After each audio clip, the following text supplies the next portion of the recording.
comic book heroes like Superman and Wonder Woman to the alien E.T. Flying, one of the most enduring dreams of mankind, has been immortalized in film.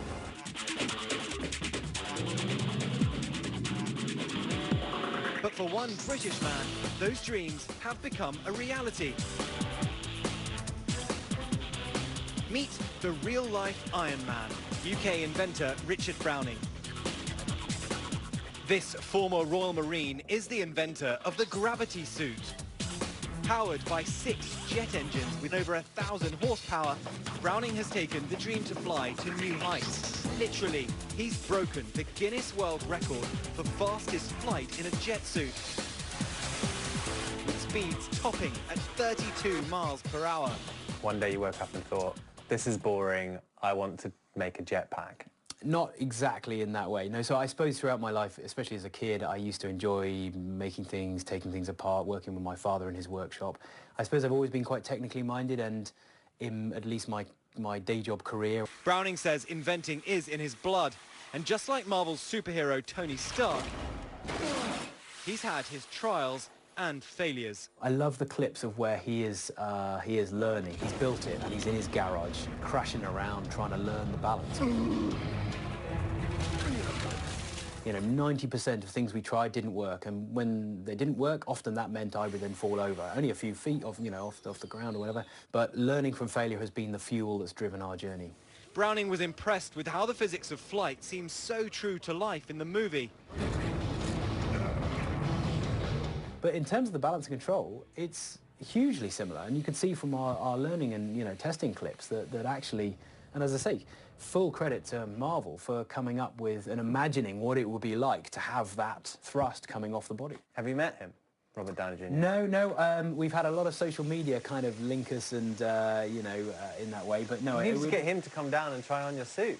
Well, apparently I hear that he kind of, it's in his contract now, he refuses to put on the Marvel Iron Man suit because it's so awfully uncomfortable. So you're probably good to judge. I don't know how... Robert, if you're watching, this is really comfortable. You're going to want to try it on. So tell me the journey in development. How did you get here? I suppose our ground zero point was standing in a lane, one small gas turbine mounted on my arm. We had a mop bucket as a fuel tank. It was all pretty rudimentary, and we ran this thing up. Before long, he was experimenting with multiple engines and seeing results. We went from 2 engines then to 4, and I really am now starting to jump around like I'm on the moon. You can see that's now a huge amount of thrust, and it's still not quite enough to get me and the equipment off the ground, but it's close. Now, the sky really is the limit. As high as a plane needs to go. Oh, as high as you like. I mean, I suppose after a while you'll become limited by the temperature the human body is going to be comfortable You'll pass out, but it'll keep going. Oh, completely, yeah. Brilliant. Well, don't go too high. No, we won't do that.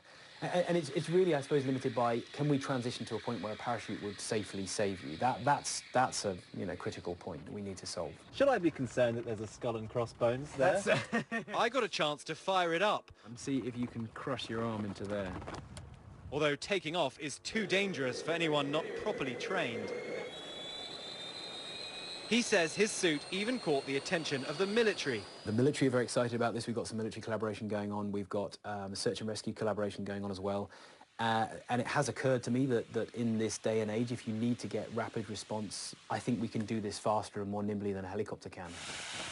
The goal, he says, make flying a reality for more people. That feeling when you did start to lift off and disengage from the ground and you weren't coming back unless you flared your arms out, that was phenomenal. But one of these will cost you.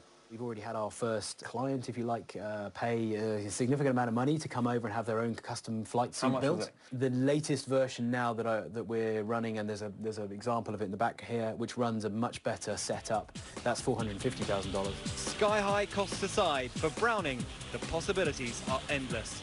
I've become a huge believer in the creativity that you see behind science fiction, because it is an example of unbounded human creativity where you don't care about whether you can really build it, you just imagine. It's fantastic. For Nightline, I'm James Longman in London.